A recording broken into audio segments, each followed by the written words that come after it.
मैं जब जवान हुई तो सब कहते कि हुस्न की देवी सोनिया पर मेहरबान है, मगर मैं किसी को क्या बताती कि मेरी खूबसूरती ने मुझे क्या दिन दिखाए थे और मैं किस किस अजाब से गुजरी थी।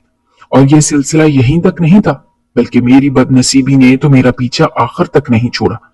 मैं अब भी यही सोचती हूँ और रोती हूँ कि काश मैं कभी वो काम ना करती तो शायद मेरी जिंदगी में भी कुछ सुकून होता।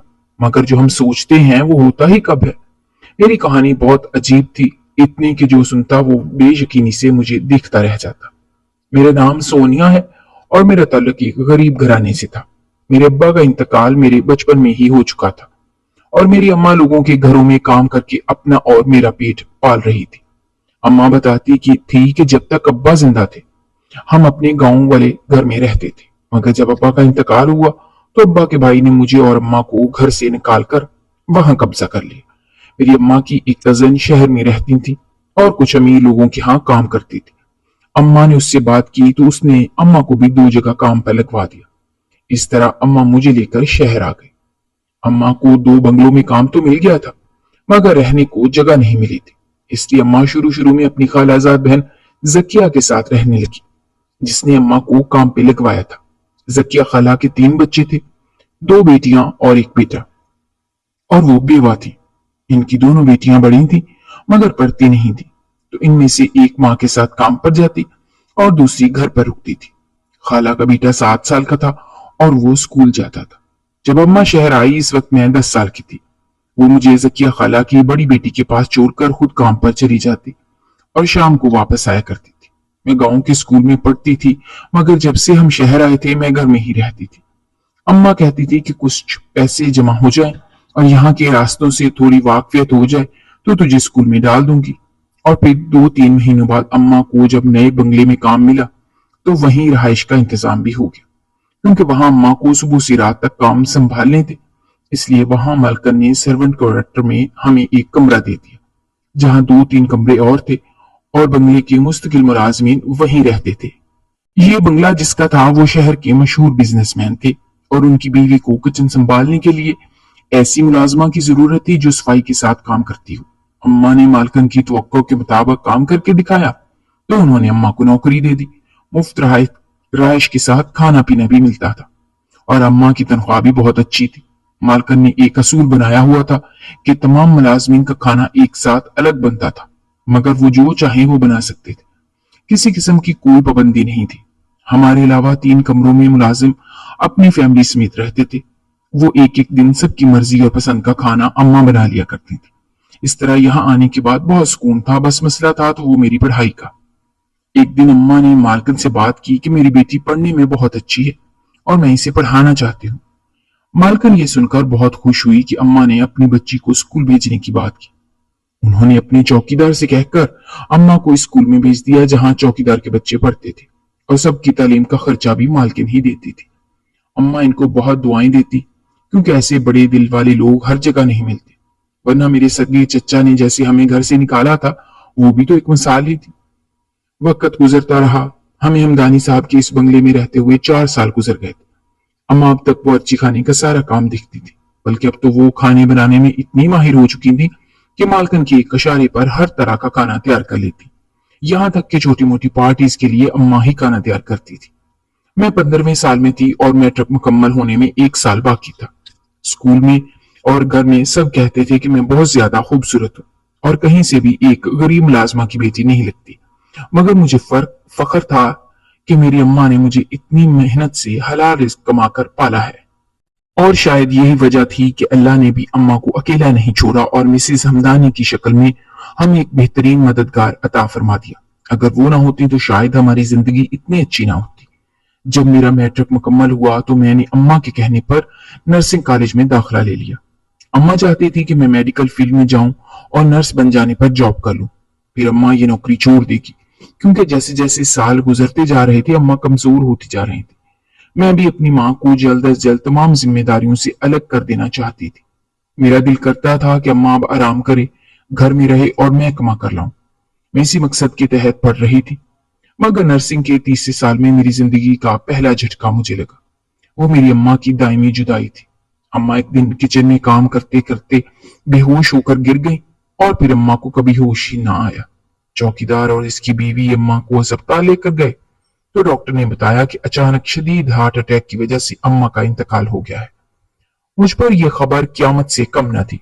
पहले जब अब्बा गए थे तब मैं 10 साल की थी और जमाने के गर्म सर्द को नहीं समझती थी, और फिर अम्मा ने अपनी मोहब्बत के साए तले मुझे छुपा कर परवान चढ़ाया तो कभी किसी बात की फिक्र ही नहीं हुई। लेकिन अब तो मुझे हर अच्छी बुरी चीज का इल्म था। मैं जानती थी कि जमाना एक अकेली लड़की को सुकून से जीने नहीं देता, और मेरा तो अम्मा के सिवा दुनिया में कोई था भी नहीं। उनके जाने के बाद समझ नहीं आ रहा था कि क्या करूं।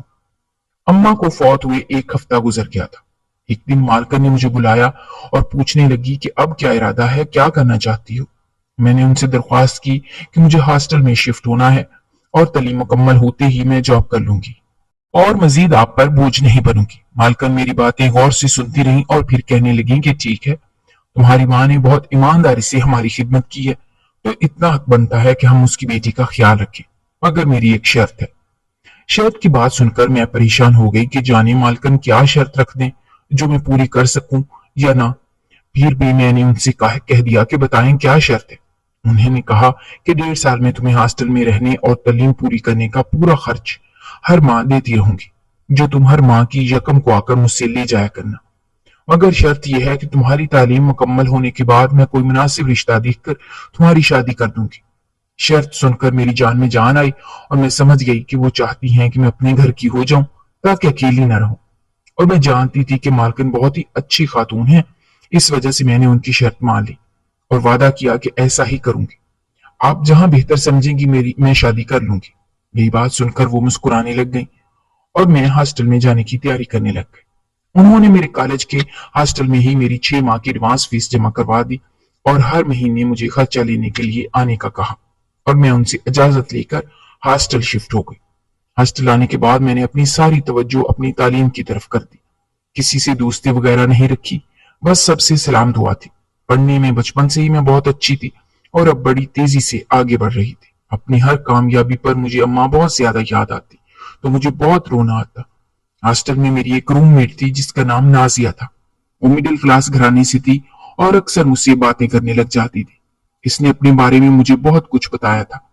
उसका ताल्लुक किसी गांव से था, इसलिए यहाँ हॉस्टल में रहकर नर्सिंग की तालीम और ट्रेनिंग ले रही थी।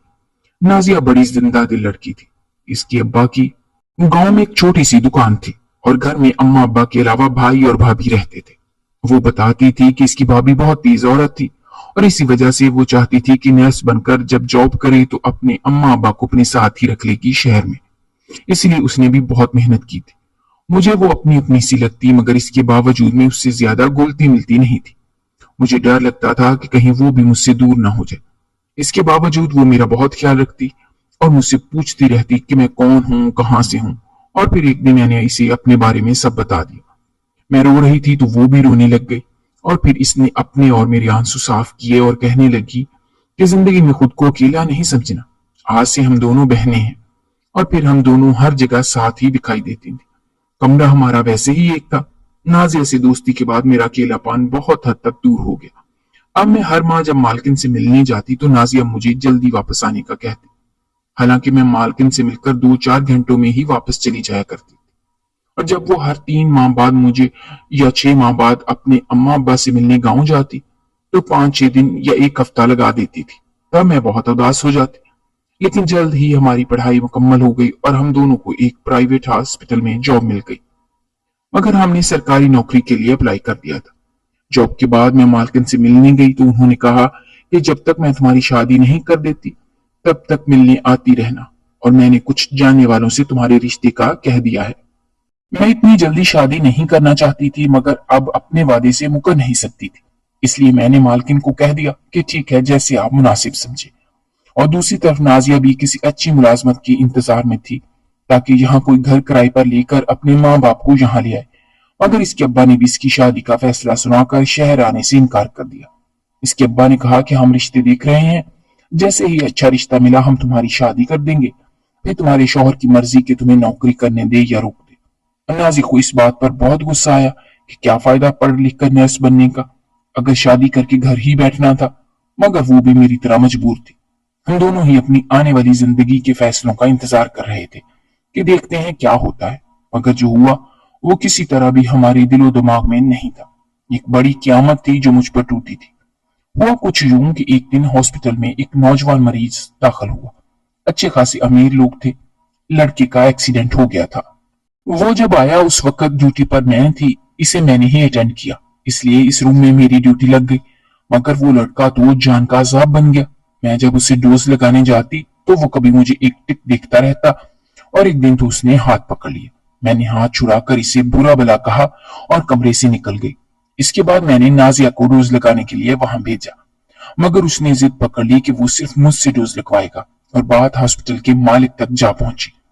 उन्होंने मुझे ऑर्डर दिया कि अपना काम पूरा करें, तो मुझे मजबूरन उसके कमरे में जाना पड़ा। मगर मैं अकेली नहीं गई, अपने साथ नाजिया को लेकर गई थी। पर वो तो कोई बहुत ही सरफिरा आदमी था। इसने दोबारा वही नाज़ेबा हरकत की तो मेरा हाथ उठ गया। पर यह थप्पड़ मुझे इतना महंगा पड़ेगा ये तो मैं सोच भी नहीं सकती थी। इसने मुझे धमकी दी कि तुझे अपने हुस्न पर बड़ा गरूर है, तो जैसी तो मेरे आगे पीछे फिरती है तो 2 टके की लड़की। फिर 2 दिन बाद वो डिस्चार्ज हुआ तो मैंने सुकून का सांस लिया, मगर जो होने वाला था वो मेरे वहमो गुमान में भी नहीं था। एक दिन मैं हॉस्पिटल से निकली तो वहीं सड़क किनारे मेरे सामने अचानक एक बाइक आकर रुकी, और फिर मेरी चीखें हवा में बुलंद होने लगी।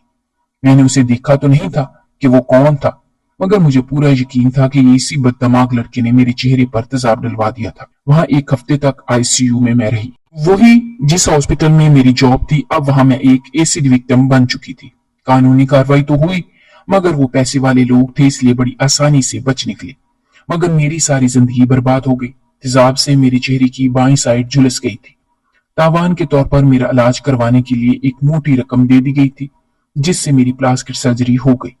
मगर चेहरा अपनी असल हालत में तो नहीं आ सकता था, अलबत्ता थोड़ा बेहतर हो गया था। इस हादसे ने मेरे दिलो दिमाग पर बुरा असर डाला।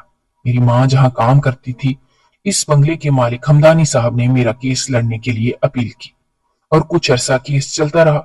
मगर जिसने ये सब करवाया था वो तो पहले ही मुल्क से बाहर जा चुका था, और वैसे भी इसके पकड़े जाने से मेरी जिंदगी और शक्ल तो दोबारा पहले जैसी नहीं हो सकती थी। इस सब के दौरान मेरी दोस्त नाजिया और मिसेस हमदानी ने मेरा बहुत साथ दिया। मैंने दोबारा जॉब स्टार्ट कर दी थी, मगर मिसेस हमदानी अब कुछ और ही सोच रही थी। जब इस हादसे को 6 महीने गुजर गए तो नाजिया के अब्बा ने नाजिया की शादी करवा दी, और वो दूसरे शहर चली गई। वहां से इसके साथ मेरा राब्ता फोन पर था, मगर बहुत कम। और फिर नाजिया की शादी के 2 माह बाद मिसेस हमदानी ने मेरा रिश्ता तय करवा दिया। मिसेस हमदानी के बंगले में जो चौकीदार था, इसकी बीवी ने अपने जानने वालों में रिश्ता करवाया था। वो लोग मेरे साथ हुए हादसे के बारे में जानते थे, बल्कि मुझे देखने भी आए थे। मगर उनका मुंह सिर्फ और सिर्फ इसलिए बंद था क्योंकि मिसेस हमदानी ने उनके बेटे को नौकरी दिलवाने का वादा किया और भारी जहेज की भी बात की। साफ जाहिर था कि लालची किस्म के लोग थे। मगर इस दुनिया की तल्ख सच्चाई यही है कि जहां पैसा हो वहां हर ऐब चुप जाता है। इस तरह मेरी शादी रफीक से हो गई। रफीक भी अपनी माँ और बहनों जैसा लालची इंसान था, मगर मिसेस हमदानी की वजह से उसे एक अच्छी जॉब मिल गई थी क्योंकि वो पढ़ा लिखा था। मगर ऐसी तालीम भी कोई फायदा नहीं देती जब तरबियत में लालच और खुदगर्जी छुपी हो। मेरे ससुराल में मेरी सास और रफीक के अलावा मेरी 3 नंदें थी। कहने को तो वो रफीक से छोटी थी, मगर माँ और भाई पर उनका पूरा राज था, और मैं तो किसी भी तरह किसी के लिए भी अहम नहीं थी। वो तो बस जहेज से घर भर दिया था मालकिन ने, इसलिए मुझे बर्दाश्त करके मुझ पर एहसान किया जा रहा था, और इस एहसान को मेरी सास सुबह शाम मुझे याद दिलाती थी। मेरी नंदें थोड़ा बहुत पढ़कर अब रिश्तों के इंतजार में घर बैठी थी, और इनके ख्याल था कि पढ़ लिख कर कुछ भी नहीं होता, बस जमाने के साथ चलना आना चाहिए, तब इंसान की पहचान बनती है। इसलिए वो तीनों हर वक्त सर से पैर तक सजी समरी रहती थी। एक मर्तबा मैंने अपनी सास से कहा कि कुंवारी लड़कियों का इस तरह सजने संवरते रहना अच्छा नहीं लगता, क्योंकि आज के जमाने में लड़की जितनी सादा मिजाज और सुलझी हुई हो, इतने अच्छे रिश्ते मिल जाते हैं। मगर मेरी सास तो मेरे गले ही पड़ गई। कहने लगी कि खुद की तो ना शक्ल है और ना अकल, इसलिए मेरी बेटियों से जलती हो। उस दिन के बाद से मैंने सास को कुछ कहा ना नंदों को। 4 कमरों और एक बड़ी सहन के इस घर में मेरी हैसियत थी ही क्या। मैं सुबह से रात तक काम और सिर्फ काम करती थी। सुबह का नाश्ता बनाकर सफाई और बर्तन, और फिर दोपहर के खाने की तैयारी। खाना बनते और खाते कब दोपहर बीत जाती पता ही नहीं चलता था। जरा कमर सीधी करने को लेटने अपने कमरे में जाती तो उस वक्त किसी नंद या सास की आवाज आ जाती, क्योंकि वो लोग शाम की चाय लाजमी पीती थी और साथ लवाजमात का होना लाजमा मलजूम था। इस चक्कर में कभी समोसे तो कभी कबाब या ऐसी कोई चीज मुझे बनाकर फ्रीज करनी पड़ती, ताकि जो हुक्म मिले मैं वही निकाल कर गर्म करूं और महारानियों की खिदमत में पेश कर दूं। और फिर इसके बाद रात के खाने का ऑर्डर मिल जाता। मुझे समझ नहीं आती थी कि रफीक की तनख्वाह इतनी ज्यादा भी नहीं थी। इस घर में 2 टाइम का खाना अलग अलग बनता और रात के खाने में तो कम से कम 2 तरह के सालन बनना जरूरी थे, और साथ चावल भी, क्योंकि छोटी नंद रात के खाने में चावल खाना पसंद थे। फिर मुझे एक दिन मालूम हुआ कि मेरे ससुर सरकारी ऑफिसर थे और उनकी पेंशन भी आया करती थी। तभी तो इन माँ बेटियों के इतने ठाठ थे। और फिर रफीक की सारी तनख्वाह भी माँ के हाथ में ही जाया करती थी। उनका बस चलता तो मुझे भी नौकरी पर दोबारा भेज देते, मगर वो तो मिसेस हमदानी की वजह से कुछ राहत मिली हुई थी। वक्त ऐसे ही गुजर रहा था। ये लोग जैसे भी थे, अब यही मेरे अपने थे और मुझे इन्हीं के साथ जिंदगी गुजारनी थी। मेरी शादी को 6 महीने गुजर गए थे, लेकिन मेरे यहाँ औलाद की खुशखबरी नहीं थी। मेरी सास मुझे इस बात के भी ताने देने लग गई थी। और फिर मेरी बड़ी नंद की शादी पक्की हो गई, जिसके लिए मेरे शौहर ने कर्ज लिया और बहन को धूमधाम से रुखसत किया। अब 2 नंदें बाकी थी और मेरी सास चाहती थी कि इनकी भी शादी ऐसे ही हो जाए। मगर उससे पहले मेरी जिंदगी में एक और क़यामत टूट पड़ी। रफीक का एक्सीडेंट हो गया, जिसमें वो माजूर हो गया था। उसकी एक टांग काटनी पड़ गई और वो मुकम्मल तौर पर 3 महीने के लिए बिस्तर पर पड़ गया। इस दौरान घर में खर्चों पर बहुत लड़ाई झगड़े शुरू हो गए और आखिर तंग आकर मैंने सास की इजाजत से एक अस्पताल में दोबारा नर्स की नौकरी कर ली। सुबह को काम करके मैं हॉस्पिटल जाती और 8 घंटे की ड्यूटी पूरी करके जब वापस आती तो सारे घर का काम मेरे इंतजार कर रहे होते थे। मैं ही खाना बनाती और सबको खिलाती। मेरी नंदें किसी काम को हाथ नहीं लगाती थी, वो बस हर वक्त टीवी या अपने फोन में बिजी रहती। और यही हाल मेरी सास का था। मुझे नौकरी और घर के कामों के साथ साथ रफीक को भी संभालना पड़ता था और इस सब से मैं बहुत थक जाती थी। मगर मेरी जिंदगी में सुकून नाम की कोई चीज सी नहीं थी। ऊपर से कर्ज की किस्त भी अदा करनी होती थी, जो नंद की शादी पर रफीक ने लिया था। मैंने फिर सोच समझकर अपने हॉस्पिटल के मालिक डॉक्टर से बात की कि वो रफीक की नकली टांग लगवा दें, ताकि वो अपनी नौकरी पर जा सके। वहां तो उसे कुर्सी पर बैठकर ही काम करना था, इसलिए मैं चाहती थी कि अगर नकली टांग लग जाए तो मैं अपनी तनख्वाह से पैसे कटवाती रहूंगी। मगर डॉक्टर साहब ने मुझे कहा कि तुम मेरे घर में मेरी बीवी को संभालने की नौकरी कर लो तो मैं तुम्हारा ये काम बिल्कुल फ्री में करवा दूंगा। अंधे को क्या चाहिए, 2 आंखें। मैंने फौरन हाँ कर दी और दूसरे दिन डॉक्टर के घर चली गई। डॉक्टर की बीवी बीमार थी और मुझे बतौर नर्स इसे संभालना था। मगर मुझे 1 हफ्ते में ही अंदाजा हो गया कि कोई और नर्स क्यों डॉक्टर के घर में नहीं टिकी थी। दरअसल डॉक्टर की बीवी शबाना बेगम मिजाज की बहुत सख्त थी। वो ना सिर्फ खाना अपनी मर्जी का खाती थी, बल्कि बिस्तर पर लेटे लेटे इनको अपने लिबास से लेकर बालों की सेटिंग तक उनकी मर्जी की चाहिए होती थी, जिसमें वो किसी किस्म की कमी बेशी बर्दाश्त नहीं करती थी। इनकी खिदमत के लिए 2 लोग थे। एक मैं थी जो उनकी तीमारदारी करती थी, उनकी मेडिसिन का ख्याल रखती और उनके कमरे से बाहर लॉन तक ले जाती, और एक दूसरी मुलाजमा थी जो इनके खाने पीने से लेकर इनके कपड़ों और बाकी चीजों की देखभाल करती थी। इसके जिम्मे था कि वो बेगम साहबा को तैयार करे और इनके मूड के मुताबिक हर काम करे। मगर आहिस्ता आहिस्ता बेगम साहबा मुझ पर भरोसा करने लग गई थी। मुझे उनके पास काम करते हुए 1 माह गुजर गया था। इस दौरान डॉक्टर साहब ने रफीक की नकली टांग भी लगवा दी थी और वो दोबारा जॉब पर जाने लगा था। मगर इन 5 महीनों में उसके मिजाज में काफी तब्दीली भी आ गई थी। अब वो पहले की तरह मुझसे बदसलूकी नहीं करता था, बल्कि इसे एहसास हो गया था कि इंसान के हाथ में कुछ नहीं होता। वो अपनी जिंदगी को आबाद या बर्बाद अपनी मर्जी से कर दे। हम बस ये रिश्ते ही होते हैं जो इसे हर हाल में जीने की हिम्मत देते हैं। मुझे बेगम साहिबा के पास काम करते हुए 2 माह हो गए थे, मगर मैं उनके पास 24 घंटे तो नहीं रुकती थी। मेरी ड्यूटी तो सुबह 8 बजे से 3 बजे तक थी। बस उसके बाद दूसरी मुलाजमा देखती थी, इसलिए मुझे पता नहीं चला कि अंदर ही अंदर क्या खिचड़ी पक रही है। वो तो एक दिन मुझे पे कुछ ऐसा इंकशाफ हुआ कि मेरी रूह लर्ज के रह गई। हुआ कुछ यूं कि मैं एक शाम अपनी नंद के साथ बाजार गई। मेरी दूसरी नंद की शादी थी तो इसके लिए खरीदारी करनी थी। मगर मैंने देखा कि डॉक्टर की बीवी बेगम शबाना भी बाजार में किसी औरत के साथ फिर रही थी। मुझे तो अपनी आंखों पर यकीन ही नहीं आया, क्योंकि एक तो ये बाजार ऐसा नहीं था कि जहां शबाना बेगम जैसे लोग आते। दूसरा सबसे हैरत की बात यह थी कि वो तो बिस्तर पे पड़ी थी। फिर मैंने किसे देख लिया। मैं यही सोच रही थी कि एकदम रश की वजह से वो मेरी नजरों से ओझल हो गई। फिर सारा वक्त और घर आने के बाद भी मेरा जहन उलझा रहा, मगर मैंने किसी से बात नहीं की। और फिर जब दूसरे दिन मैं ड्यूटी पे गई तो बेगम साहबा को रोज की तरह बिस्तर पर पड़े देखा तो फिर मुझे और परेशानी होने लगी। लेकिन मैंने यही सोचा कि मैंने कल शाम देखा था वो यकीनन मेरा वहम ही था। मैं सर झटक कर कामों में मसरूफ हो गई। मगर कुछ देर बाद मुझे बेगम साहबा ने अपने पास बैठने को कहा। मैं कुर्सी पे बैठ गई तो वो कहने लगी कि देखो सोनिया, मैं जानती हूँ तुमने कल मुझे बाहर बाजार में देखा था और मुझे ये भी पता है कि तुम परेशान हो कि मैं वहां कैसे नजर आई तुम्हें। तो ये सच है कि वो मैं ही थी। मैं हैरान परेशान सी उनका मुंह देख रही थी। वो उठकर बैठ गई और बिल्कुल ठीक लग रही थी। उन्होंने कहा कि दरअसल डॉक्टर साहब ने मुझे किसी शादी में देखकर पसंद किया था और फिर मेरे घर रिश्ता भेजकर मुझसे शादी कर ली।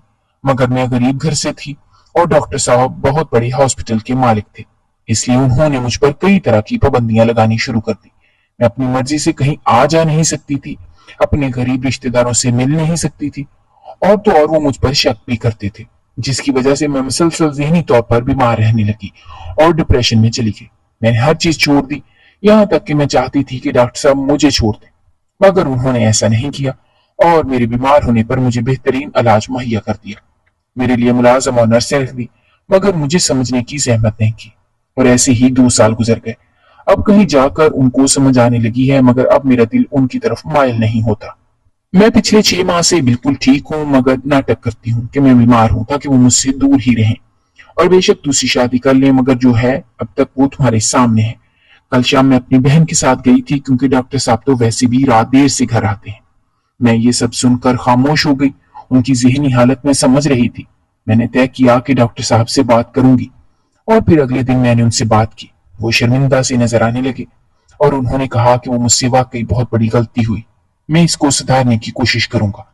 डॉक्टर साहब से बात करके जब मैं घर पहुंची तो मेरी बड़ी नंद आई हुई थी और बहुत रो रही थी।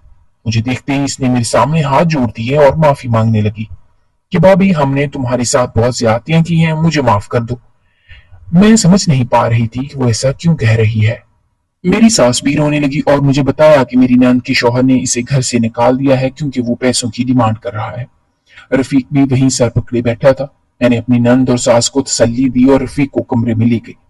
रफीक से बात की और अलमारी से अपना जेवर निकालकर रफीक को दे दिया कि बहन का घर बचाना ज्यादा जरूरी है। तब मैंने जिंदगी में पहली बार रफीक की नजरों में अपने लिए प्यार और एहसास देखा। इसने भी मेरे सामने हाथ जोड़ दिए। मैंने रफीक के हाथ थाम लिए और इसे आगे बढ़ने की हिम्मत दी। कुछ दिन बाद मेरी नंद अपने घर जा चुकी थी और इसका शौहर खुद आकर उसे ले गया था। छोटी नंद की शादी के लिए डॉक्टर साहब और बेगम साहबा से छुट्टी लेने गई तो मैंने देखा कि वो दोनों लॉन में बैठे हंस बोल रहे हैं और बहुत खुश नजर आ रहे हैं। मैंने उनको हमेशा ऐसे ही खुश रहने की दुआ दी और नौकरी छोड़ने का कह दिया क्योंकि रफीक नहीं चाहता था कि मैं मजीद काम करूं। आज इस सबको 5 साल गुजर चुके हैं। मेरी नंदें अपने घरों में आबाद हैं, सास का इंतकाल हो चुका है और मेरे आंगन में 2 बच्चे खेलते हैं। मैं कभी कभी डॉक्टर साहब की बीवी और अपनी पुरानी मालकन से भी मिलने जाती हूँ और सोचती हूँ कि ऐसे अच्छे लोगों के दम से ही दुनिया आबाद है।